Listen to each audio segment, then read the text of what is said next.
Sai Baba, Sai Baba. Sai Baba, Sai Baba, Sai Baba. Sai Baba, Sai Baba, Sai Baba. Sai Baba, Sai Baba, Sai Baba. Sai Baba, Sai Baba, Sai Baba. Sai Baba, Sai Baba, Sai Baba. Sai Baba, Sai Baba, Sai Baba. Sai Baba, Sai Baba, Sai Baba.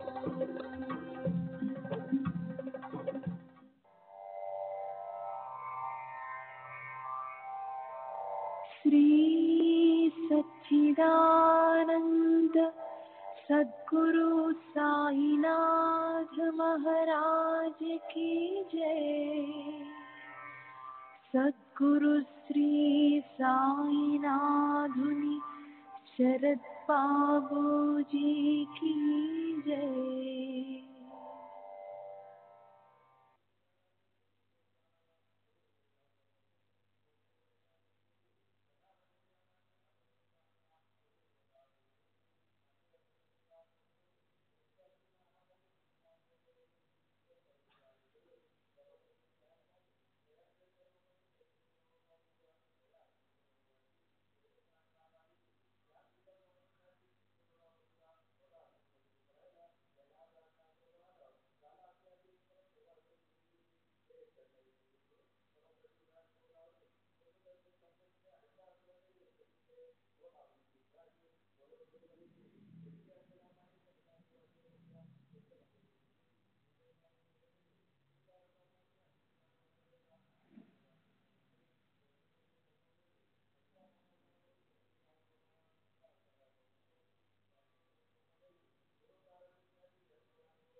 Shri सच्चिदानंद सद्गुरु साईनाथ महाराज की जय। सद्गुरु श्री साईनाथुनि शरद बाबू जी की जय।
श्री सच्चिदानंद सद्गुरु साईनाथ महाराज की जय। सद्गुरु श्री साईनाथ शरद बाबू जी की जय। శ్రీ సాయినాథాయ నమః. శ్రీ సాయి సచ్చరిత్రము 48వ అధ్యాయం, నిన్నటి తరువాయి.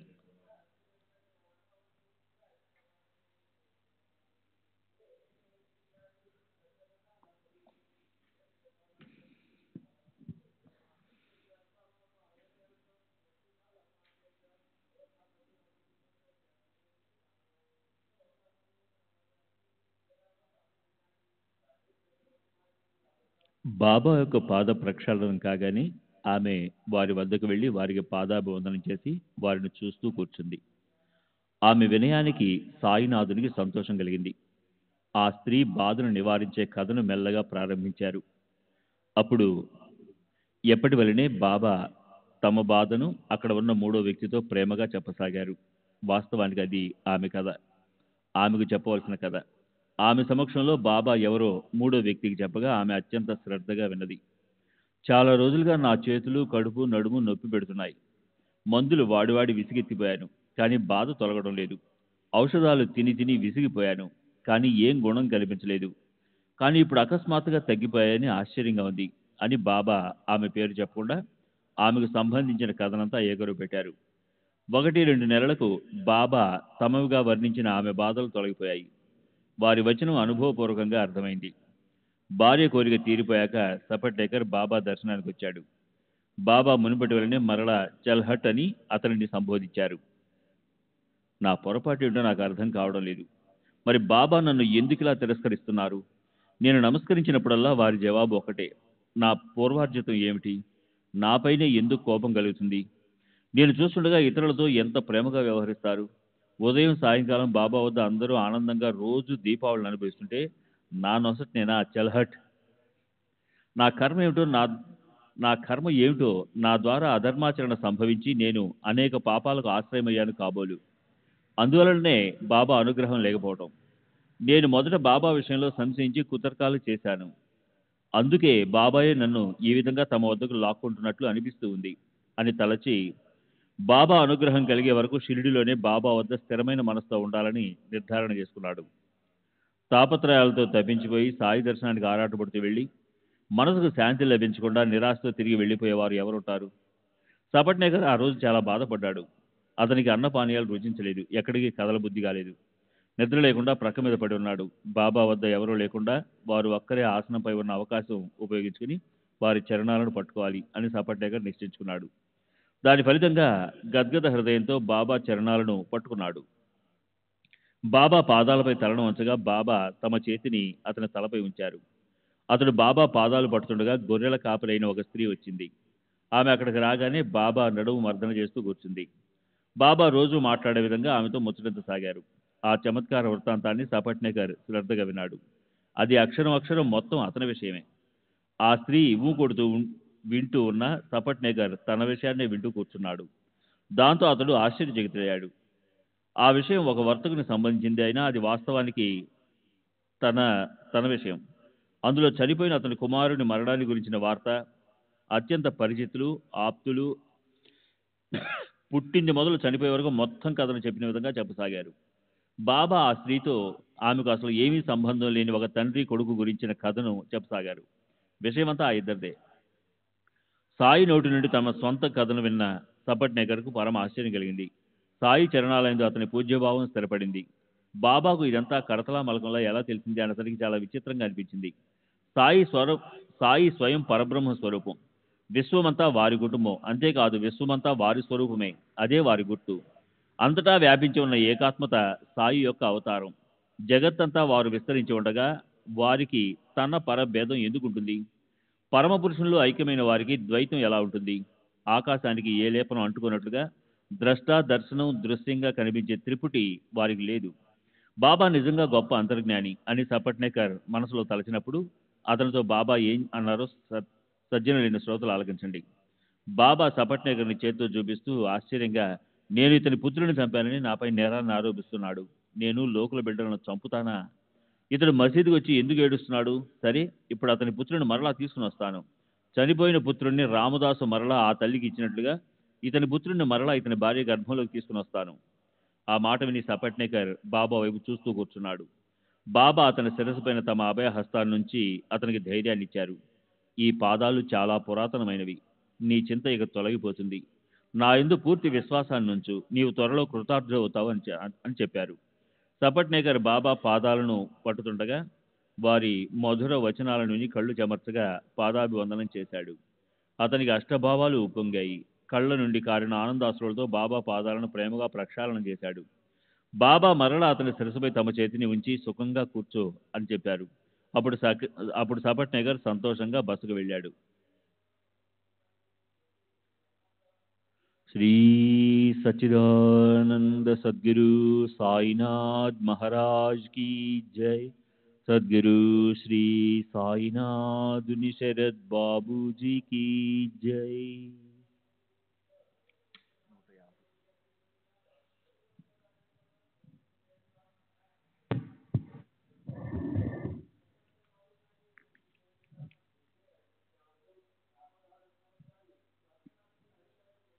నైవేద్యాన్ని తయారు చేయించి తన భార్య చేతికిచ్చి పూజ మరియు హారతైన పిదప నైవేద్య పళ్ళెమును బాబా ముందుంచాడు.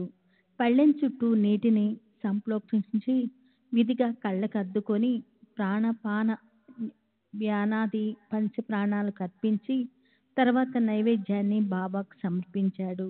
నిత్యక్రమాన్ని అనుసరించి బాబా తమ చేతులతో నైవేద్యాన్ని తాకి స్వీకరించగా సపర్ణేకర్కు ఆనందం కలిగింది. అప్పుడు అక్కడ ఉన్న ఇతర భక్తులు బాబా పాదాలపై పడుతుండగా వారితో పాటు సపర్ణేకర్ కూడా మరలా బాబాకు నమస్కరించాడు. ఆ గుంపులో ఒకరి తలలు మరొకరు తలలతో ఢీకొంటున్నాయి. అప్పుడు బాబా మెల్లగా సపర్ణేకర్తో, అరే మాటి మాటికి ఎందుకు నమస్కారంపై నమస్కారం, గౌరవాధారాలతో ఒక్కసారి చేస్తే చాలు అని చెప్పారు. ఆ రాత్రి చావుడి ఉత్సవం సపర్ణేకర్కు ఎంతో ఉత్సాహంగా చేతిదండాన్ని పట్టుకొని ఆనంద పరవశంతో బాబా పల్లకి ముందు బయలుదేరాడు. ఈ చావుడి ఊరేగింపు గురించి శ్రోతలకు ఇదివరకే తెలుసు కనుక మరలా చెప్పడం వల్ల గ్రంథం విస్తారం అవుతుందని వదిలివేస్తున్నాను. ఆ రాత్రి బాబా అగాధ లీల సపత్నేకర్కు సాయిబాబాను చూస్తుంటే పాండురంగం చూస్తున్నట్లు అనిపించింది. తర్వాత అతడు తన తిరుగు ప్రయాణానికి బాబా ఆజ్ఞను కోరగా వారు భోజనం చేసి వెళ్ళమని అనుమతినిచ్చారు. బాబా ఆజ్ఞను కించింతైనా జవదాటకుండా బయలుదేరే ముందు బాబా దర్శనానికి వెళ్ళాడు. ఇంతలో అతని మనసులో అకస్మాత్తుగా ఆలోచనలు లేచాయి. ఇప్పుడు బాబా దక్షిణ అడిగితే నేను ఎలా ఇవ్వగలను? దగ్గరున్న డబ్బంతా ఖర్చు అయిపోయింది. బండి వాడుకకు సరిపడ మాత్రమే మిగిలి ఉంది. దక్షిణ ఇవ్వు అని బాబా అడిగితే ఏం జవాబు ఇవ్వాలో మనసులో నిశ్చయించుకున్నాడు. బాబా అడక్క ముందే వారి చేతిలో ₹1 ఉంచాలి. బాబా మరలా అడిగినప్పుడు మరొక ఇవ్వాలి. ఆ తర్వాత లేదని చెప్పాలి. రైలు బండి ఖర్చుకు మాత్రమే దగ్గర ఉంచుకున్నానని బాబాతో స్పష్టంగా చెప్పాలి అని నిర్ణయించుకొని బాబా వద్దకు వెళ్ళాడు. తమ ముందుగా నిశ్చయించుకున్నట్లే బాబా చేతిలో ₹1 ఉంచగా బాబా మరలా ₹1 అడిగారు. దాన్ని ఇచ్చిన తర్వాత స్పష్టంగా, ఈ కొబ్బరికాయని తీసుకొని నీ భార్య ఒడిలో వెయ్యి.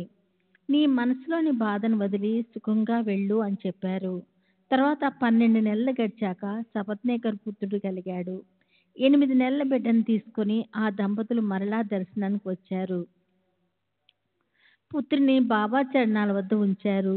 సత్పురుషుల చర్య ఎంత వింత!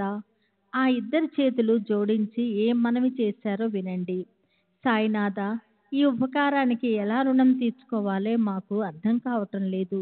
మీ చరణాలందు శిరస్సునుంచుతున్నాము. మేము హీనులము, దీనులము, పామరులము.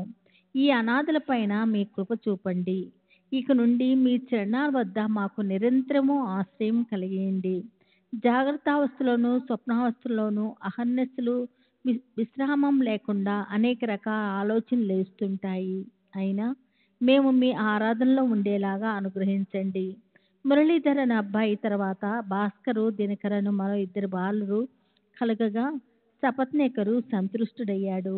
భార్య బిడ్డలను వెంటబెట్టుకొని సపత్నేకరు సాయి దయామయానికి ఆనందంగా వందనం చేశాడు. తన వందనం మనసును స్థిరపరచుకొని కృతాకృతుడై వెళ్ళిపోయాడు. కథను సంక్షిప్తంగా చెప్పాలని మొదట తలిచాను. కానీ చెప్పించేవారు సాయినాథులు కనుక ఈ గ్రంథము పెద్దదయింది.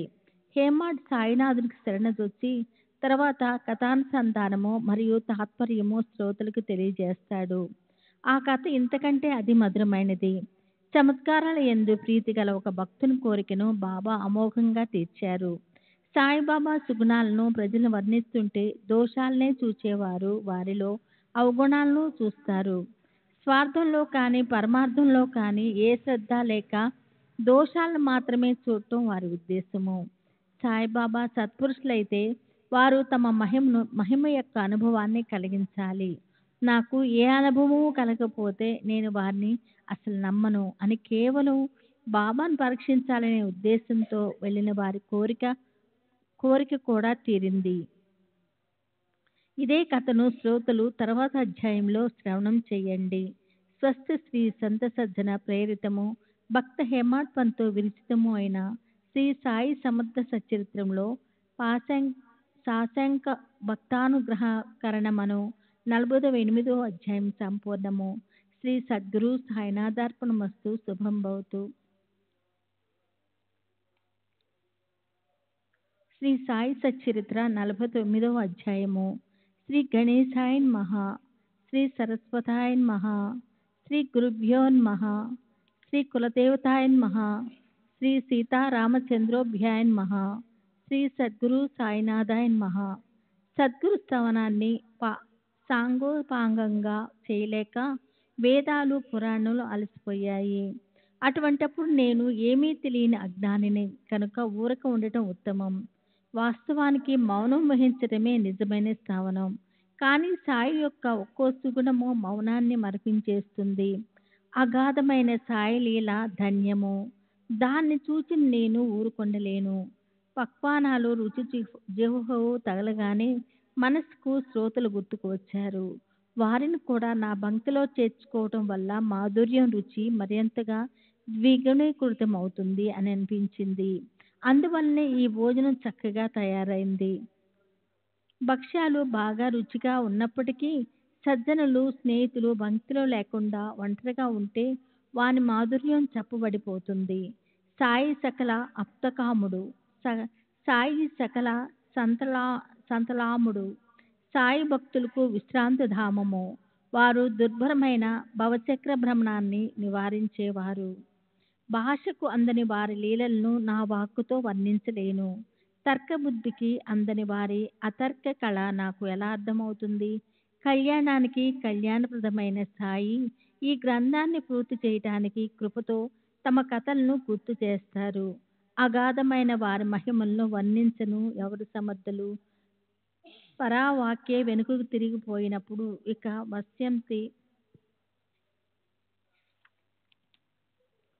వస్యంత్య మధ్యమల మాట ఎవరు చెప్పగలరు? ఆ మూడు నోరు తెరవకపోతే నాలుగోదైన వైఖరి ఏం చేయగలదు? ఈ విషయం నాకు బాగా తెలిసినా నా మనసు ఊరుకోవటం లేదు. సద్గురు చరణాలు తల్లీనులు కాకపోతే ఆత్మ యొక్క యథార్థ స్వరూపం చేయజక్కదు. సత్పురుషులు సాక్షాత్తు శ్రీహరి స్వరూపులు. వారి అనుగ్రహం కోసం ప్రార్థించాలి. గురుచరణాల యందు ప్రేమ, దీన్నే మనం సంపాదించుకోవాలి.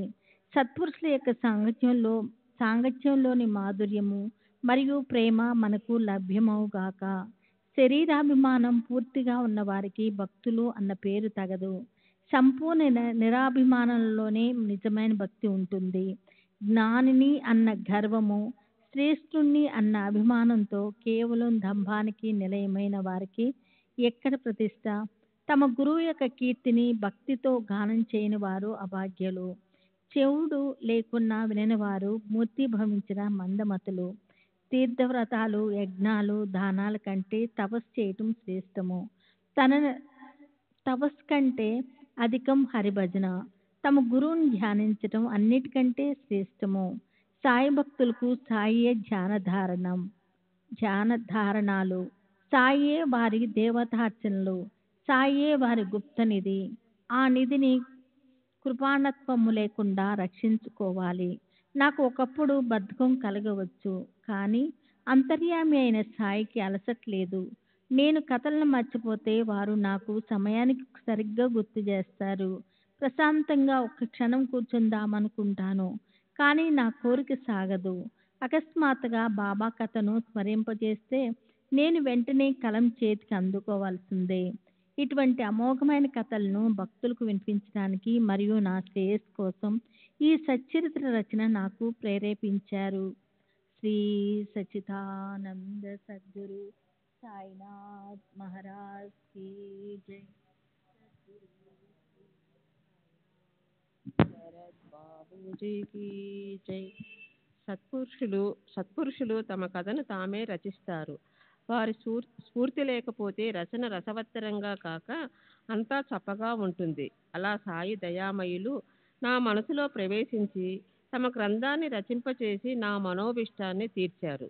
నోటితో శ్రీ సాయినామాన్ని జపిస్తూ, మనసుతో వారి వచనాలను చింతన చేస్తూ, హృదయంలో వారి రూపాన్ని ధ్యానిస్తూ ఉంటే నాకు సంపూర్ణమైన శాంతి లభిస్తుంది. నోటితో సాయినామం, అంతరంగంలో సాయిపై ప్రేమ ఉండి శ్రీ సాయి ప్రీత్యార్థం కర్మను చేసేవారికి సాయిబాబా చాలా రుణపడి ఉంటారు. ప్రపంచ బంధనాలను విడిపించుకోవటానికి సాయి ఆరాధన కంటే మరో సాధన లేదు. పరమపావనమైన సాయి కథను సదా శ్రవణం చేయటం సుఖదాయకం. పాదాలతో సాయికి ప్రదక్షిణం, కళ్ళతో సాయి యొక్క దర్శనం, శ్రవణాలతో సచ్చరిత్ర శ్రవణం చేయండి. సర్వాంగాలతో సాయిని ప్రేమగా ఆలింగనం చేసుకోండి. అష్టాంగాలతో సాయికి సాష్టాంగ పడండి. శిరస్సును వారి చరణాల యందు ఉంచండి. జిహ్వతో వారి నామస్మరణను చేయండి. నాసికతో వారి నిర్మాల్యాలను వాసన చూడండి. ఇప్పుడు పూర్వ కథానుసంధానం. గత అధ్యాయంలో చమత్కారాల యందు ప్రీతి గల ఒక భక్తుని కథను చెప్తానని శ్రోతలకు మాట ఇచ్చాను. స్వార్థాన్ని సాధించుకోవాలన్న కోరిక లేదా పరమార్థ పారాయణత గాని లేకపోతే సత్పురుషుల మహిమ తెలియదు. ఎవరైనా సాధువుల గొప్పతనాన్ని వర్ణిస్తే విశ్వసించరు. స్నేహితులు సాయిబాబా మహిమను వర్ణించగా విని విశ్వాసం లేకుండా దోషాలను మాత్రమే చూచేవారు స్వయంగా అనుభవిస్తే తప్ప సృష్టిలో దేనిని నమ్మరు. హరికనోబా అను వ్యక్తి ముంబై నుండి స్నేహితుని వెంట సాయిబాబాను పరీక్షించాలని బయలుదేరాడు. అందరి హృదయాలలోనూ విరాజమానులై ఉన్న సాయి యొక్క కళా కౌశల్యాన్ని చక్కగా ఎవరు తెలుసుకోగలరు? శ్రీ సచ్చిదానంద సద్గురు సాయినాథ్ మహారాజ్ కీ జై. సద్గురు శ్రీ సాయినాథ్ శరత్ బాబూజీ కీ జై. హరిబాబు షిరిడీకి బయలుదేరిన కారణం సాయి సమర్థులకు తెలుసు. అతడు కేవలం చమత్కారాన్ని చూడాలని వచ్చినవాడు. అతని అర్హత అంతే. కనుక బాబా అతనికి అట్లే ఒక వింతను చూపించి అతనికి తమ యందు విశ్వాసాన్ని కలుగజేసి అతని శ్రమను సార్థకం చేశారు. నిజంగా సత్పురుషులు ఉపాయంతో కార్యాన్ని సాధిస్తారు. హరిబాబు స్నేహితునితో కోపరగాంలో టాంగా బండిలో కూర్చున్నాడు. గోదావరిలో స్నానం చేసిన వెంటనే షిరిడీకి బయలుదేరాడు. కోపరగాం నుండి షిరిడీ చేరుకోగానే కాళ్ళు చేతులు కడుక్కొని హరిబాబు సాయి సత్పురుషుని దర్శించుకోవాలని బయలుదేరాడు. అతడు తలకు తలపాగా కట్టుకొని కాళ్ళకు కొత్త చెప్పులను తొడుక్కొని సాయిబాబాను చూడాలని చాలా ఉత్సుకతో వచ్చాడు. మసీదు వద్దకు వచ్చి దూరం నుండే సాయిబాబాను చూచి వారి సమీపానికి వెళ్ళి వారికి సాష్టాంగ ప్రణామం చేయాలని అతనికి అనిపించింది. కానీ చెప్పుల వలన ఇబ్బంది, వానిని భద్రంగా పెట్టడానికి అక్కడ స్థలం లేదు. అయినా అక్కడే ఒక మూల జాగ్రత్తగా భద్రపరిచాడు. తరువాత దర్శనానికి పైకి వెళ్ళి భక్తిగా సాయి చరణాలకు నమస్కరించి విభూది ప్రసాదాన్ని తీసుకొని తిరిగి బసకు బయలుదేరాడు. కాళ్ళకు చెప్పులు తొడుక్కోవాలని చూస్తే ఎంత వెతికినా అవి కనిపించలేదు. వానిపై ఆశగా వానిపై ఆశను పూర్తిగా వదులుకొని దుఃఖంతో చెప్పులు లేకుండా తిరిగి వచ్చాడు. అక్కడ చాలా మంది భక్తులు వస్తూ పోతూ ఉంటే ఎవరిని అడగాలో ఏం తోచలేదు. ఇలా అతని మనసు వికలమైపోయింది. అతని కళ్ళ ఎదుట చెప్పులు, మనసులో చెప్పుల ఆలోచన, అతని ధ్యానం చెప్పుల మీదే. అవి ఎంతగానో నచ్చితే ఇష్టపడి కొనుక్కున్నాడు. ఆ చెప్పులు పోయాయి అంటే ఎవరో దొంగిలించి ఉంటారని అతనికి నిశ్చయమైపోయింది. తర్వాత స్నానం చేసి పూజ నైవేద్యం అవి అయ్యాక పంక్తిలో కూర్చొని భోజనం చేశాడు. కానీ అతని మనసుకు శాంతి లేదు. ఆ సభా మండపం సాయిబాబా ఉండే స్థానం. అక్కడి నుండి వారి దృష్టిని తప్పించుకొని ఎవరైనా చెప్పులను తీసుకొని వెళ్ళిపోవడం ఏమైనా చిన్న విషయమా? అతనికి ఆందోళన. అన్నపానీయాల మీద మనసు లేదు. భక్తులందరితో పాటు అతడు చేతులు కడుక్కోవడానికి వచ్చాడు. ఇంతలో ఒక మరాఠా కుర్రవాడు హరిబాబు పోగొట్టుకున్న చెప్పులను ఒక కర్రకు తొడిగి జెండాలా పట్టుకొని అకస్మాత్తుగా అక్కడికి వచ్చాడు. భక్తులు భోజనం చేసి చేతులు కడుక్కుంటూ ఉన్నారు. బాబా ఈ కర్రను నా చేతికి ఇచ్చి పంపారు అంటూ కుర్రవాడు వెతుక్కుంటూ వచ్చాడు. హరికా బేట జరీకా పేట అని అరుచుకుంటూ వెళ్ళు బాబు, ఇవి నా చెప్పులు అని ఆతురతతో అడిగిన వారికి వీనిని ఇచ్చేయి. కానీ హరికాబేట ఎవరో చూసి అతని వద్ద జరి తలపాగా ఉందా అని ముందు నిశ్చయంగా తెలుసుకున్నాకే ఇవ్వు, ఏం గొడవ చేయకు అని చెప్పారు. ఆ మాటలు చెవులలో పడగానే హరిబాబు పరిగెత్తుకొని వెళ్ళి కళ్ళతో చూచి తన చెప్పులను గుర్తుపట్టి ఆశ్చర్యపోయాడు. కళ్ళ నుండి ఆనంద అశ్రులు దొర్లాయి. శరీరం పులకరించింది. పోయిన చెప్పులు కనిపించగా అత్యంత చకితుడయ్యాడు. ఆ అబ్బాయిని ఇక్కడకు రా అని పిలిచి ఆ చెప్పులను నా వద్దకు పట్టుకొనిరా. ఏది, నన్ను చూడనివ్వు అని వానిని చూచి ఇవి నీకు ఎక్కడ దొరికాయి సరిగ్గా చెప్పు అని అడిగాడు. ఆ అబ్బాయి నాకేం తెలియదు, నేను బాబా ఆజ్ఞను పాటించాలి. హరికాబేట ఎవరో వారు నాకు జరీ తలపాగా చూపించాలి. వారికే ఈ చెప్పులను ఇస్తాను. నాకు వేరే గుర్తులు తెలియవు. బాబా చెప్పిన గుర్తులు తెలిపిన వారే ఈ చెప్పులను తీసుకుంటారు అని అనగా హరిబాబు ఒరే బాబు, ఇవి నా చెప్పులేరా అని అంటే ఆ అబ్బాయి ఇవ్వలేదు. అప్పుడు అతడు బాబా చెప్పిన గుర్తులను కుర్రవాడికి చెప్పి ఒరే బాబు, నేనేరా హరిని, కాన్హోబా కొడుకును. బాబా మాట నిజంగా నాకే వర్తిస్తుంది. ఇదిగో ఈ జరీ తలపాగా చూడు, నీ సందేహం తొలగిపోతుంది. చెప్పులు నావేనని నిశ్చయమవుతుంది. వీనిని ఇతరులెవరూ కోరరు అన్నాడు. ఆ అబ్బాయికి అంతా అర్థమై తర్వాత ఆ చెప్పులను హరిబాబుకు ఇచ్చేశాడు. ఆ విధంగా హరిబాబు యొక్క కోరిక తీరి సాయి సత్పురుషులని అనుభవమయ్యింది. నాకు జరీ తలపాగా ఉందని చెప్పడం గొప్ప విశేషమేమీ కాదు. అది నా తలపై అందరికీ కనిపిస్తూ ఉంది. కానీ నేను బయట ఊరి వాణ్ణి. షిరిడీకి రావడం ఇదే మొదటిసారి కదా. మరి సాయిబాబాకు నా పేరు హరి అని ఎలా తెలిసింది? మా తండ్రి కన్హోబాను ఎవరు చూడలేదే. మరి కా అనే అక్షరంతో అతని పేరును బాబా సూచించడం చాలా ఆశ్చర్యంగా ఉంది. నా స్నేహితుడు సాయి సత్పురుషుని మహిమను చెప్పగా నేను అతని మాటలను అవహేళన చేశాను. ఇప్పుడు పశ్చాత్తాపడుతున్నాను.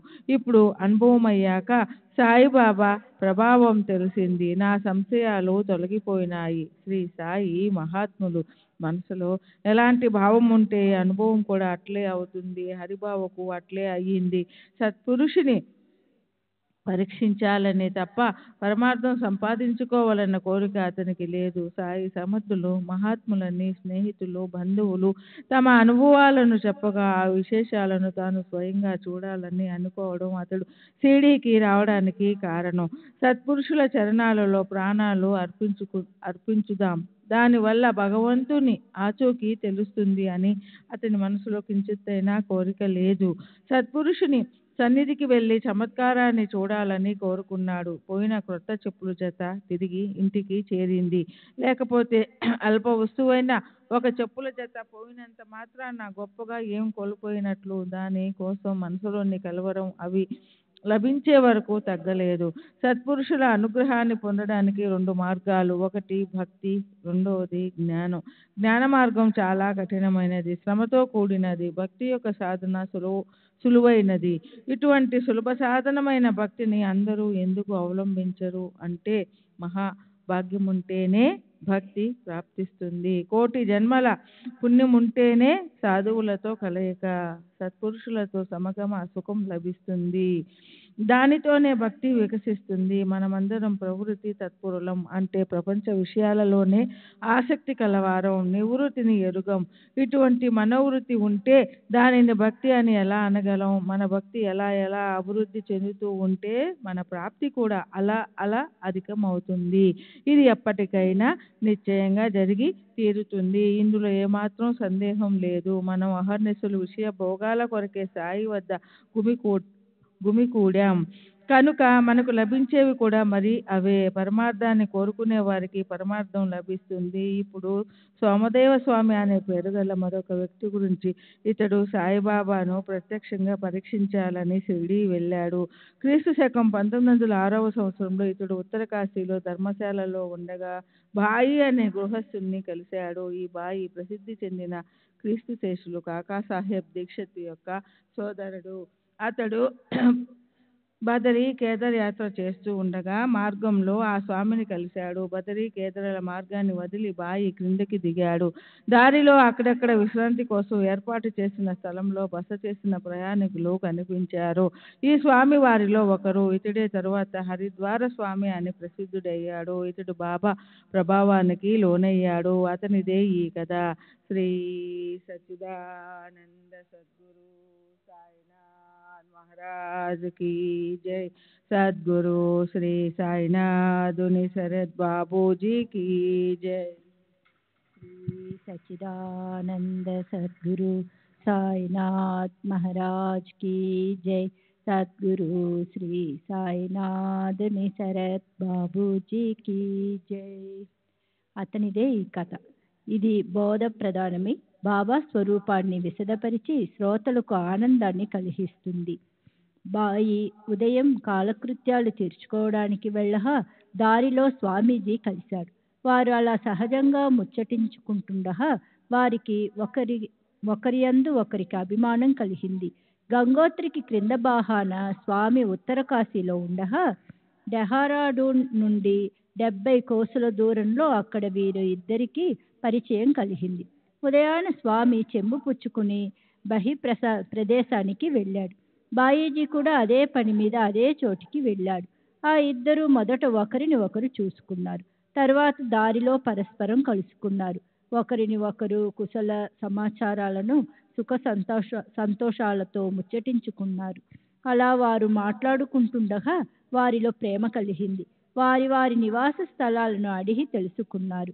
మీరు హరిద్వార్లో ఉంటారు, మేము నాగపూర్లో ఉంటాం. ఆ వైపుకు ఎప్పుడైనా రావడం జరిగితే మీ దర్శనాన్ని కలిగించండి. అటువైపు యాత్రకు వచ్చినప్పుడు మా గృహాన్ని పావనం చేయండి. మీ దర్శనాన్ని మరలా కలిగించి మా అల్ప సేవను స్వీకరించాలి. మీరు మమ్మల్ని గుర్తుంచుకోవాలి. మీ చరణ స్పర్శ మా ఇంటికి తగలాలి. ఇదే మా విన్నపం. నారాయణుడు నా ఈ కోరికను తీర్చుగాక అని బాయి అన్నాడు. క్రీస్తు శకం 1906వ సంవత్సరంలో ఉత్తర కాశీ క్రింద ఆ ఇద్దరు కలుసుకుని ఆ విధంగా మాట్లాడుకున్నారు. పరస్పరం తమ చిరునామాలను అడిగి తీసుకుని బయలు ప్రదేశం సమీపించడం వలన ఒకరిని ఒకరు వదిలి వెళ్ళిపోయారు. 5 సంవత్సరాల తరువాత సాయితో సమాగమ సమయం ఆసన్నమై స్వామికి బాయిని కలుసుకోవాలి అని చాలా ఆతురత కలిగింది.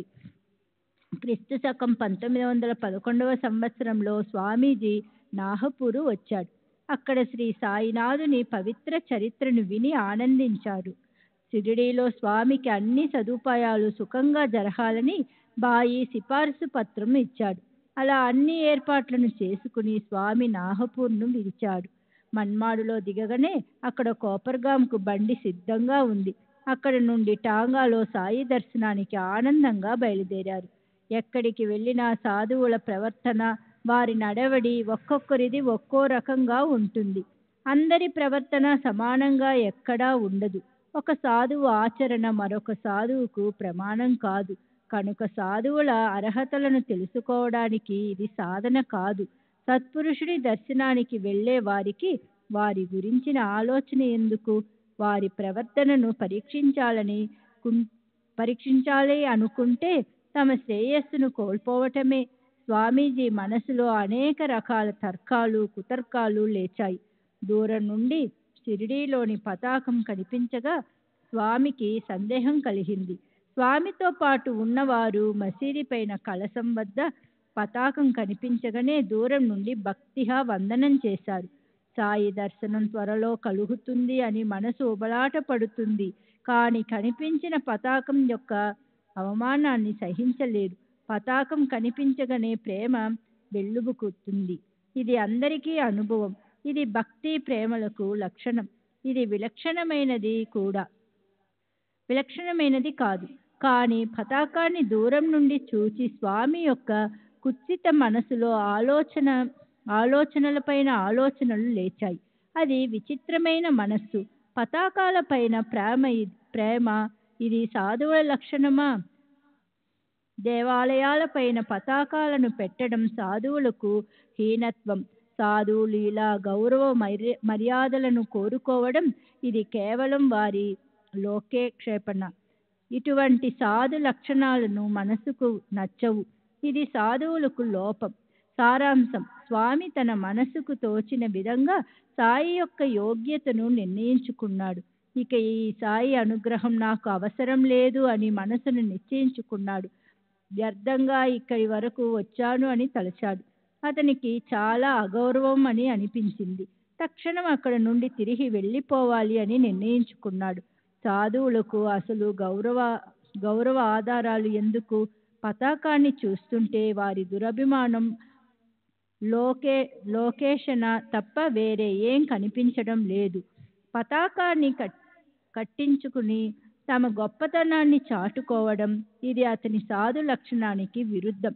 ఇటువంటి సాధువు దర్శనానికి నేనెందుకు వెళ్ళాలి? ఇటువంటి వారి దర్శనం చేసుకుంటే మాత్రం మనసు శాంతిస్తుందా? పతాకం ద్వారా తమ దర్పాన్ని ప్రదర్శించుకోవడమే ఇది. ఇందులో మనసుకు శాంతి లేదు. వచ్చిన దారినే తిరిగి వెళ్ళిపోవాలి. అతని వద్దకు వెళ్ళాలి అనుకోవడం సరైన ఆలోచన కాదు అని అనిపిస్తుంది. నిజంగా నేను అప్రతిష్ట పాలయ్యాను అనుకున్నాడు. అతని వెంట ఉన్నవారు అతనితో, స్వామి ఇంత దూరం ఎందుకు వచ్చినట్లు? పతాకాన్ని చూసినంత మాత్రానే మీ మనసు ఇంతలా ఎందుకు వికలమైపోయింది? మనం ఇప్పుడు వారి సమీపానికి వచ్చేసాం.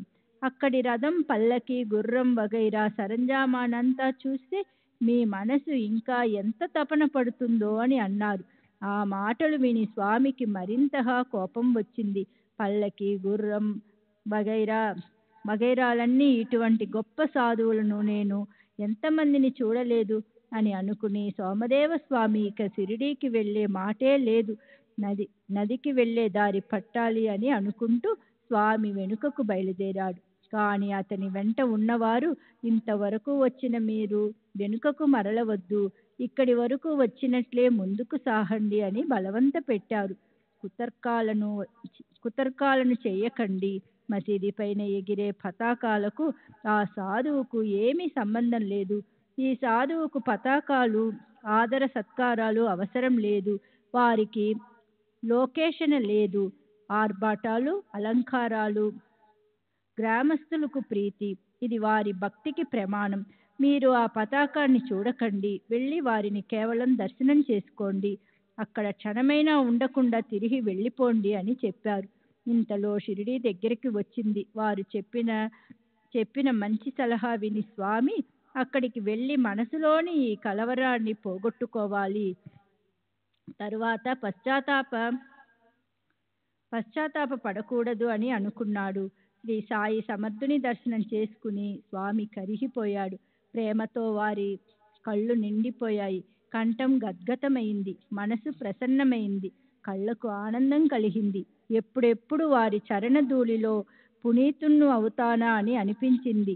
కన్నార్పకుండా వారి రూపాన్ని చూస్తుంటే మనసు ఏకాగ్రమైంది. ప్రేమతో కట్టుబడి అట్లే చూస్తూనే ఉండిపోయాడు.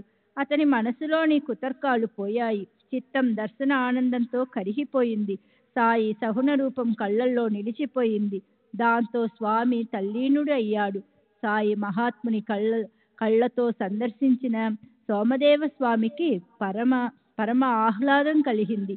అతని ఆత్మకు విశ్రాంతి లభించింది. ఇక్కడే ఉండిపోదునా అని అతనికి అనిపించింది. దర్శన మాత్రంతో వికల్పాలు, సంశయాలు మాయమయ్యాయి. బుద్ధి మౌనం వహించింది. ద్వైత భావం పోయి అంతటా ఏకాత్మ భావం కలిగింది. వాక్కు నిశ్శబ్దంగా మౌనం వహించింది. కళ్ళు రెప్పలు వేయడం ఆగిపోయింది. లోపల బయట సర్వత్రా ఉన్న చైతన్యాన్ని గ్రహించి మనసు శాంతించింది. మొదట పతాకాన్ని చూచి వెనుకకు మరలాడు. కాని తరువాత ప్రేమోద్రేకంతో కరిగిపోయాడు. స్వామిలో సాత్విక అష్టభావాలు ఉప్పొంగాయి. బాబాపైన అతని ప్రేమ అతన్ని చుట్టేసింది. మనసు సంపూర్ణంగా తల్లీనత చెందిన చోటే మన నిజమైన స్థానమని తమ గురువు చెప్పిన మాట గుర్తుకు వచ్చింది. అతనిలో ప్రేమ ఉప్పొంగింది. స్వామి మెల్లమెల్లగా బాబా ముందుకు వెళ్ళాడు. సాయి మహారాజు బాగా కోపంగా తిట్ల వర్షాన్ని కురిపించారు. దాంతో స్వామికి సాయిపై ప్రేమ పెరిగి రెండింతలైంది. సాయి సమర్థుని చర్య విశిష్టం. వారి లీల విలక్షణం. వారు సంపూర్ణ నరసింహ అవతారాన్ని ఆరోపించుకున్నారు. మా వైభవం మా వద్దే ఉండని, పో, ఇంటికి వెళ్ళిపో, ఖబర్దార్, మరలా ఈ మసీదుకి వచ్చినావంటే మసీదు పైన పతాకాలను కట్టుకునే వారిని ఎందుకు దర్శించుకోవాలి? ఇది సత్పురుషుల లక్షణమా? ఇక్కడ ఒక్క క్షణమైనా ఉండొద్దు అని అన్నాడు. తరువాత స్వామి సందేహంతో సభామండపంలోనికి ప్రవేశించాడు. బాబాను దూరం నుండి చూచిన స్వామి ఊరికే ఉండలేకపోయాడు. తాను అన్న మాటలు అక్షరం చెవులలో ప్రతిధ్వనించగా ఈ మహారాజు అంతర్జ్ఞాని అని అనుకుని స్వామి అక్కడికక్కడే లజ్జితుడయ్యాడు. నేను ఎంత బుద్ధి లేనివాణ్ణి, వీరు ఎంతటి జ్ఞానులు, ఎంతటి నిర్మలాంతకరణం కలవారు, నేను ఎంత విరుద్ధంగా ఆలోచించాను అని అనుకున్నాడు. సాయిబాబా ఒకరిని దగ్గరికి తీసుకుంటూ మరొకరితో కరచాలన చేస్తూ ఇంకొందరికి ధైర్యం చెబుతూ కొందరిని ప్రేమగా అవలోకిస్తున్నారు. కొందరిని నవ్వుతూ పలకరిస్తూ, కొందరి బాధను ఓదార్చుతూ, మరీ కొందరికి విభూతి ప్రసాదాన్ని ఇస్తూ అందరినీ సంతృప్తి పరుస్తున్నారు. ఇలా అందరినీ చక్కగా పలకరిస్తున్న బాబాకు నాపై మాత్రం కోపం ఎందుకు? ఇది నేను అన్న మాటల ప్రభావమేనని అనిపిస్తూ ఉంది. ఇది వారి కోపం కాదు, ఆనందాన్ని కలిగించే వారి బోధ. తరువాత స్వామి సాయిబాబా వద్ద ఉన్నాడు. వారి కృపతో నిర్మలుడై వారి చరణాలలో శాశ్వతంగా స్థిరపడ్డాడు. సాయి భక్తి ప్రభావంలోని శక్తి మద మాత్సర్యాలను, దుర్వ్యసనాలను తొలగించుగాక, ఐశ్వర్యాన్ని, ధైర్యాన్ని, శాంతిని కలిగించుగాక, భక్తులను కృతకృత్యులను చేయుగాక. ఈ చరాచర సృష్టి యక్షులతోనూ, గంధర్వులతోనూ, సురాసురులతోనూ నిండి ఉంది. విశ్వంభరుడు ఈ విశ్వమంతటా వ్యాపించి ఉన్నాడు. అయినప్పటికీ అతడు ఎల్లప్పుడూ నిరాకారంగా ఉంటే, ఒక ఆకారాన్ని గ్రహించకపోతే, ఆకారంలో ఉన్న మన మానవులకు అది ఏమాత్రం ఉపయోగపడేది కాదు. అంటే దీని అర్థం సాయిబాబా లీలా విగ్రహ రూపాన్ని దర్శించి ప్రజల వ్యవస్థను సరిదిద్దుకోకపోతే, దుష్టులను, దుర్జనులను అదుపులోకి పెట్టకపోతే వారి అనుగ్రహం భక్తులకు ఎలా కలిగి ఉండేది? ఈ అధ్యాయం ముగింపుకు వచ్చింది. ఇప్పుడు నాకొక వృత్తాంతం గుర్తుకు వచ్చింది. ఇది సాయి యొక్క సదుపదేశానికి ఉదాహరణ. విశ్వసించిన వారికి ఇది శ్రేయస్కరం. విషయం చాలా చిన్నదే అయినా అది దీనిని గుర్తించుకుంటే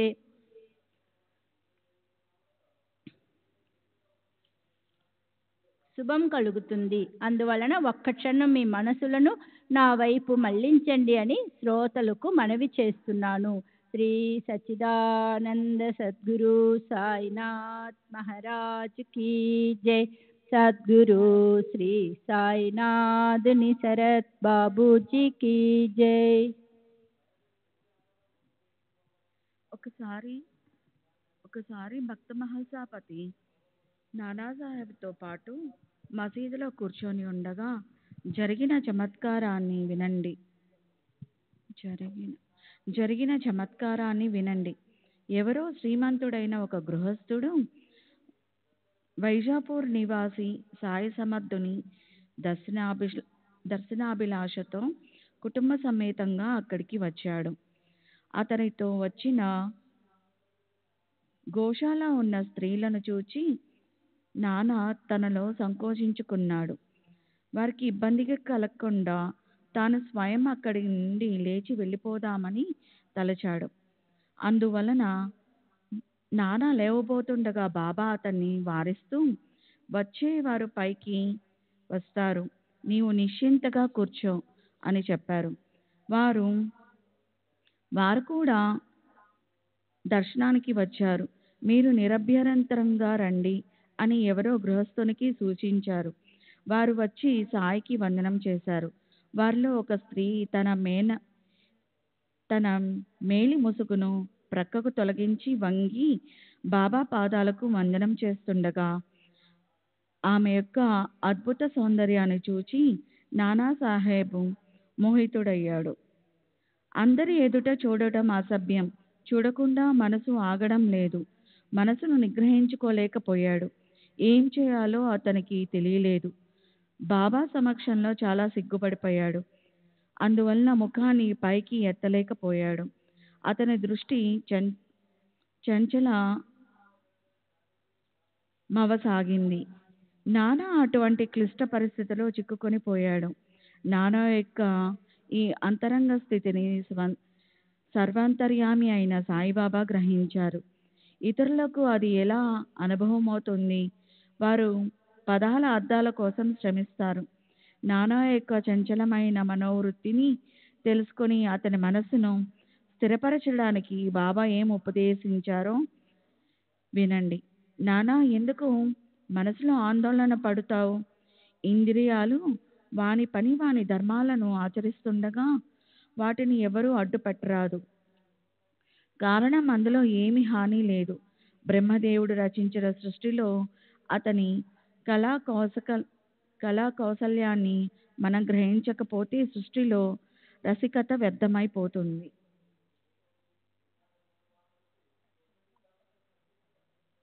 అంతఃక్రమంగా సరిపోతుంది. ముందు ద్వారం తెరచి ఉండగా వెనుక ద్వారం వద్దకు వెళ్ళటం ఎందుకు? మనసు నిర్మలంగా ఉంటే ఎటువంటి కష్టాలు ఉండవు. మనసులో దురాలోచనలు లేనప్పుడు దాపరికం ఎందుకు?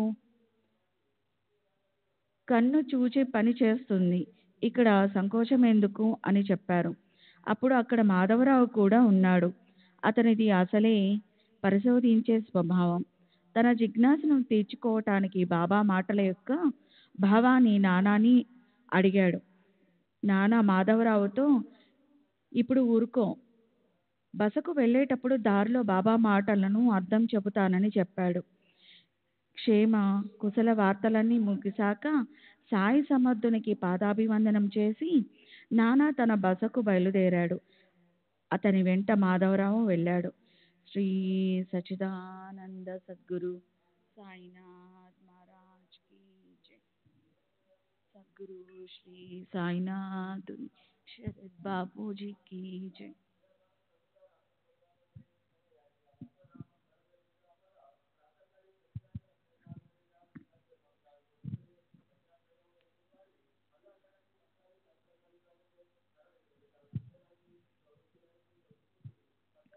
అతడు వెంటనే నానాను, నానా, అంత క్రమక్రమంగా సరి అవుతుంది అన్న బాబా మాటలకు అర్థం స్పష్టంగా తెలియచేయి అని అడిగాడు. అతనికి జవాబు చెప్పడానికి నానాకు మనసు అంగీకరించలేదు. అందుచేత ఆ విషయాన్ని మరిపించాలని ప్రయత్నించాడు. దాంతో మాధవరావు అనుమానం మరింత పెరిగింది. అతని మనస్సుకు ఊరట కలగలేదు. అప్పుడు నానా జరిగిన విషయాన్నంతా మనసు విప్పి చెప్పి మాధవరావు సందేహాన్ని తీర్చి ఆ సమస్యను పరిష్కరించాడు. బాబా ఎంత సమర్థులు! వారి అంతఃకరణ సాక్షి కనుక ఎవరి దృష్టి ఎటు మళ్ళినా వారికి అంతా ప్రత్యక్షం. ఇటువంటి వింతైన విషయం వింటే శ్రోతలకు ఆశ్చర్యం కలుగుతుంది. ఇందులోని గర్భితమైన అర్థాన్ని గమనిస్తే అత్యంత అమూల్యమైన స్థైర్యం, శాంతి లభిస్తాయి. మనస్సు అసలే చంచల స్వభావం కలది. దీనిని స్వేచ్ఛగా విహరించనీయరాదు. ఇంద్రియాలు కలవరపెట్టిన శరీరం ఉద్రేకపడకూడదు. ఇంద్రియాలపై నమ్మకం, విషయ సుఖభోగాలను అనుభవించాలనే లాలస ఉండకూడదు. మెల్లమెల్లగా అభ్యాసం చేస్తే మనోచాంచల్యం శాంతిస్తుంది. బానిస వలె ఇంద్రియాలకు ఆధీనమైపోరాదు. అవి కూడా ఎప్పుడూ అణిగి ఉండవు. సందర్భానుసారంగా వారిని జాగ్రత్తగా నిగ్రహించాలి. రూపం, దృష్టి యొక్క విషయం వస్తువు యొక్క సౌందర్యాన్ని నిర్భయంగా చూడవచ్చు. అక్కడ సిగ్గుపడాల్సిన అవసరం ఏముంది? దుర్బుద్ధికి చోటివ్వకూడదు. మనస్సును వాసనారహితంగా చేసుకొని పరమేశ్వరుని సృష్టిని అవలోకించండి. ఇంద్రియాలు సహజంగా నిగ్రహింపబడతాయి. విషయ భోగాలు విస్మరణ కలుగుతుంది. రథాన్ని కోరుకున్న చోటకి తీసుకొని వెళ్ళడానికి సారథి మూలకారణకుడైనట్లే బుద్ధి ఇంద్రియాలను వాని ఆకర్షణల నుండి దక్షతతో రక్షిస్తుంది. సారథి రథాన్ని అదుపులో ఉంచినట్లే బుద్ధి ఇంద్రియ దమనం చేసి శరీరం యొక్క స్వేచ్ఛా విహారాన్ని, మనసు యొక్క చంచలత్వాన్ని అదుపులో ఉంచుతుంది.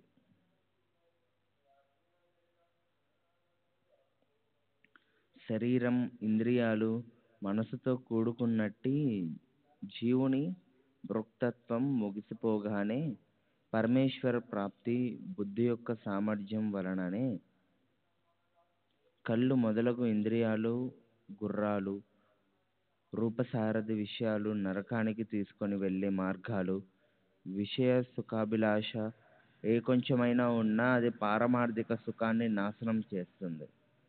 అందుచేత వానిని నిశ్శేషంగా త్యజించండి. అప్పుడే మీకు మోక్షప్రాప్తి. బాహ్యేంద్రియాలను అదుపులో ఉంచుకొని మనసులో విషయ సూక్తి ఉంటే జనన మరణాలు అంతం కావు. విషయాలు అత్యంత ఘాతకులు. వివేకి అయిన సారథి ఉంటే పగ్గాలను తెలివిగా చేత్తో పట్టుకుంటాడు. అప్పుడు ఇంద్రియాలనే గుర్రాలు కలలో కూడా చెడుదారిలో పోవు. ఇలా మనస్సును శాంతింపచేసే నిగ్రహవంతులుడు, దక్షుడు, కుశలుడు, చతురుడు అయినటువంటి సారథి భాగ్యవశాత్తు లభిస్తే ఇక విష్ణు ప్రాప్తికి ఎంతో దూరం ఉండదు. అదే పరబ్రహ్మపదం. ఆ బ్రహ్మకే మరో పేరు వాసుదేవ. అదే సర్వోత్కృష్టమైన పరమపదం, పరాత్పరుని పరంధామం. ఈ అధ్యాయం ముగిసింది. తర్వాత అధ్యాయం ఇంతకంటే మధురమైనది. సద్భక్తులు మనసులను రంజింపచేస్తుంది.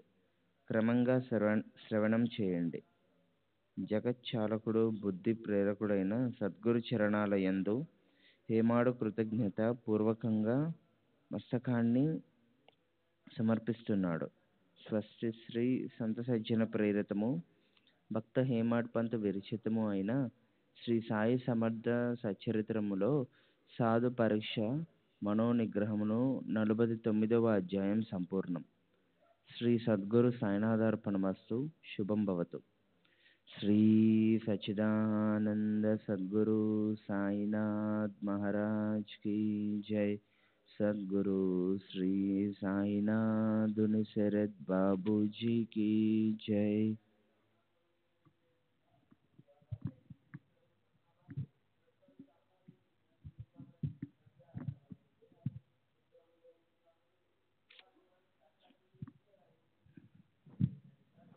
श्री सच्चिदानंद सद्गुरु साईनाथ महाराज की जय. सद्गुरु श्री साईनाथुनि शरद बाबूजी की जय. శ్రీ సాయి సచ్చరిత్ర 50వ అధ్యాయం. శ్రీ గణేశాయ నమః, శ్రీ సరస్వతాయ నమః, శ్రీ గురుభ్యో నమః, శ్రీ కులదేవతాయ నమః, శ్రీ సీతారామచంద్రాభ్యాయ నమః, శ్రీ సద్గురు సాయినాథాయ నమః. నాకు ఈ మానవ జన్మ ఇచ్చిన తల్లిదండ్రులు ఉపకారానికి అంతులేదు. వారు నాకు మానవ దేహాన్ని ఇచ్చారు. నేను వారికి క్రిమిలా జన్మించలేదు. గుడ్డివానిగానో, మూగవానిగానో, చెవిటివానిగానో, కుంటివానిగానో పుట్టలేదు. తల్లి గర్భాన్ని బాధించలేదు. మంచి శరీరంతో సవ్యంగా పుట్టాను. దైవవశాత్తు పరమేశ్వరుని అనుగ్రహం వలన పాదాభివందనం చేయించుకునే ఉత్తమ బ్రాహ్మణ వర్ణంలో జన్మించి నేను భాగ్యశాలనయ్యాను. జన్మజన్మలకు కోటాను కోట్ల తల్లిదండ్రులు లభిస్తారు. కానీ ఈ మానవ మరణాలను తప్పించేవారు లభించరు. జన్మనిచ్చిన వారు తండ్రి, రెండవ తండ్రి ఉపనయనం చేసేవారు, మూడవ వారు అన్న ప్రదానంతో పోషించేవారు, నాలుగవ వారు భవభయాన్ని తొలగించేవారు. ప్రపంచంలో వీరంతా సమానం, కానీ కరణాళువైన సద్గురు వంటి నిజమైన తండ్రి వేరే ఎవరు ఉండరు. విశేషమైన వారి చాతుర్యాన్ని వినండి. తల్లి గర్భంలో వీర్యాన్ని క్షేపించి యోని ద్వారా జన్మను ప్రసాదించిన వారు కేవలం లౌకిక తండ్రి. సద్గురు అలౌకికమైన తండ్రి. వీరు వీర్యాన్ని ఒక్క క్షణమైనా వెచ్చించకుండా నీచమైన యోనిలోకి లేకుండా పుత్రునికి జన్మనిచ్చి పూర్తి అనుగ్రహాన్ని కలుగజేస్తారు. జనన మరణాలను క్షమించేవారు, కరుణాఘనులు, జ్ఞాన ప్రకాశకులు, వేదాలలో గుహ్యంగా ఉన్న సత్యాన్ని, జ్ఞానాన్ని ప్రతిపాదించేవారు.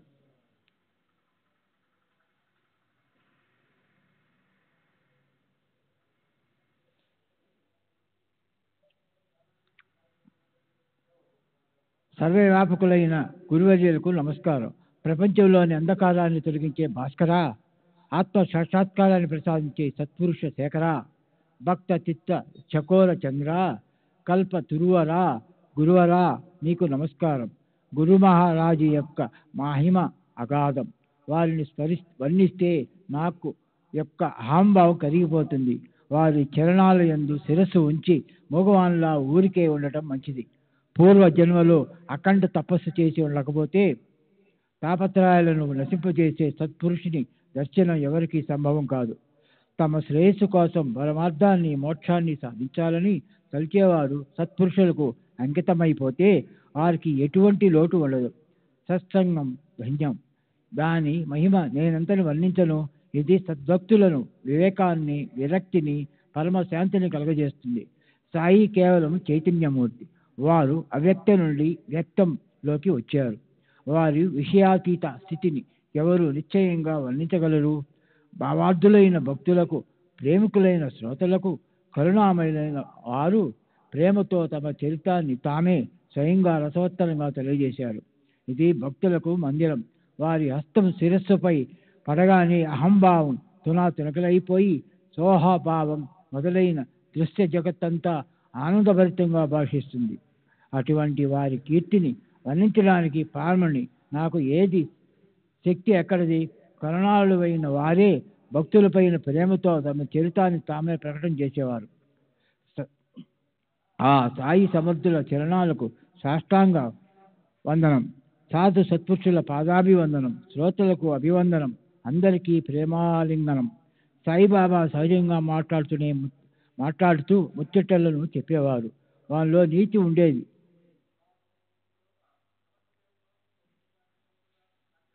నిత్యశాంతిని అలంకార భూషణంగా కలిగి ఉన్న వారిని మహానుభావులుగా ధ్యానిస్తారు. సాయి సూర్యునితో పోల్చడం తగదు. కారణం, సూర్యుడు అస్తమిస్తాడు. చంద్రునితో పోల్తారంటే చంద్రుడు రోజు రోజుకు క్షీణిస్తూ ఉంటాడు. సాయి ఎల్లప్పుడూ సంపూర్ణంగా ఉంటారు. హేమత్ వారి చరణాలను నమస్కరించి ఈ కథను శ్రద్ధగా, ప్రేమగా, సావధాన చిత్తంతో వినండి అని శ్రోతలకు వినయంగా విన్నవించుకుంటాడు. నేలను చక్కగా దున్ని విత్తనాలు నాటిన మేఘాలు కరుణించి వర్ణించకపోతే పంట పండుతుందా?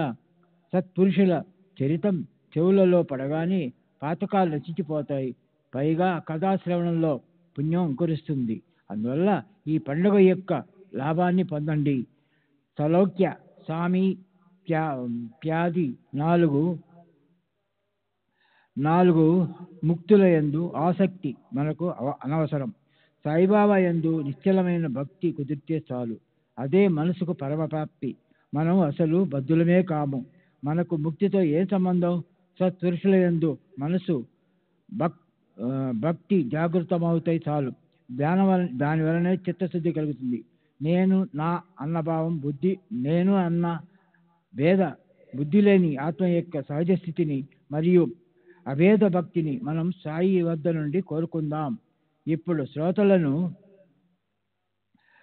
శ్రోతలకు ఇదే నా మనవి. ఈ గ్రంథాన్ని పఠించేప్పుడు వాద్యం, వాదనం, వాచక, వ్యక్తి ఈ మూడు ఏకాత్మ స్థితి యందు ఉండేలా చూడండి. హేమత్పంతును వదిలిపెట్టండి. ఇతడు ఈ సత్యనతకు కర్త కాడు. కేవలం భక్తుల శ్రేయస్సు కొరకు కారణభూతుడైన ఒక నిమిత్త మాత్రుడు. దైవవశాత్తు లభించిన ముత్యపు చెప్పను వదిలివేస్తే దానిలోని ముత్యాలు చేయి జారిపోతాయి. అస్వస్థ వృక్షం యొక్క ఉత్పత్తి గూర్చిన విషయం మనకెందుకు?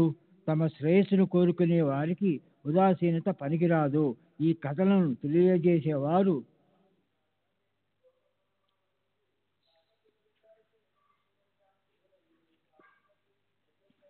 సాయిబాబా తప్ప వేరే ఎవరూ లేరు. వారి శ్రవణం మరియు శ్రోత. ఈ ఏకాత్మను మర్చిపోరాదు. లేకపోతే ఇది పఠనం కాదు. శ్రవణంలో చెవులు శ్రద్ధగా లేకపోతే, మనసు ఏకాగ్రంగా లేకపోతే అక్కడ శబ్దాల అనర్థాలను ఎవరు గమనిస్తారు? నిర్విమానంగా శ్రవణం చేయాలి. శ్రోతలను కూడా సాయిగానే భావించాలి. అప్పుడు ఆ శ్రవణానికి సార్థకత. అప్పుడు అద్వైత భావంతో ఉండాలి. అప్పుడే సకల ఇంద్రియ ప్రవృత్తి నిశ్చయంగా సాయి రూపం అవుతుంది. ఈ విధంగా నీరులోని నీటి తరంగాల వలె మనోవృత్తి సాయిలో మనోవృత్తి సాయిలో విలీనమవుతుంది. అప్పుడే గ్రంథంలో జ్ఞానులకు పరమార్థ బోధ, వినోద ప్రియులకు వినోదం, కవితా కోవిదులకు రసాస్వాదం, అంతటా ఆనందం లభిస్తుంది. ఇంతకుముందు ఈ సచ్చరిత్రలోని 39వ అధ్యాయంలో ఉత్తముడైన భక్తునికి సాయి సమర్థుల ఉపదేశం చేశారు. ఆ భక్తుడు సాయిబాబా వద్ద ఉన్న సమయాన భగవద్సేవ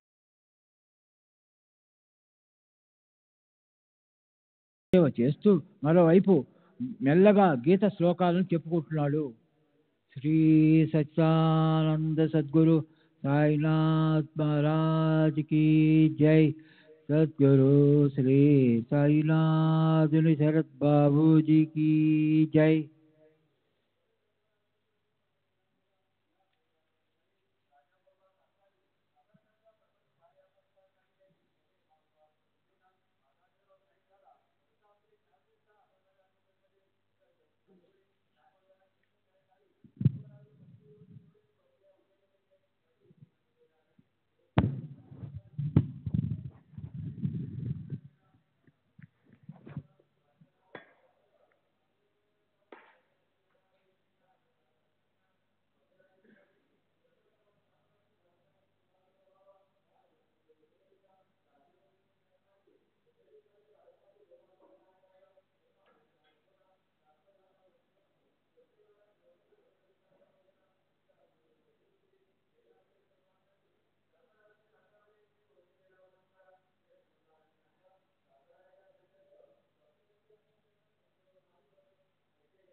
శ్రీ సచ్చిదానంద సద్గురు సాయినాథ్ మహారాజ్ కీ జై. సద్గురు శ్రీ సాయినాథ్ శరత్ బాబూజీ की जय. साई रहम नजर करना, बच्चों का पालन करना. साई रहम नजर करना, बच्चों का पालन करना. जाना तुमने जगत पसार, सब ही झूठ जमाना. जाना तुमने जगत पसार, सब ही झूठ जमाना. साई रहम नजर करना, बच्चों का पालन करना. साई रहम नजर करना, बच्चों का पालन करना. मैं अंधा हूँ बंदा आपका, मुझसे पथ दिखलाना। मैं अंधा हूँ बंदा आपका, मुझसे पथ दिखलाना। साई रहम नजर करना, बच्चों का पालन करना। साई रहम नजर करना, बच्चों का पालन करना। दासगणों कहे अब क्या बोलूं, थक गई मेरी रसना। दासगणों कहे अब क्या बोलूं, थक गई मेरी रसना। साई रहम नजर करना, बच्चों का पालन करना। साई रहम नजर करना, बच्चों का पालन करना। रहमो नजर करो अब मोरे साई, तुम बिना नहीं मुझे माँ बाप भाई। रहमो नजर करो मैं अंधा हूँ बंदा तुम्हारा। मैं अंधा हूँ बंदा तुम्हारा। मैं ना जानू, मैं ना जानू, मैं ना जानू अल्लाह इलाही। रहमो नजर करो, रहमो नजर करो अब मोरे साई, तुम बिना नहीं मुझे माँ बाप भाई।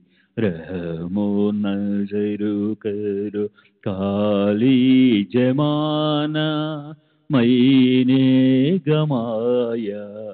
काली जमाना मैंने गमाया, साथी आखिर का, साथी आखिर का, साथी आखिर का तुम बिना कोई।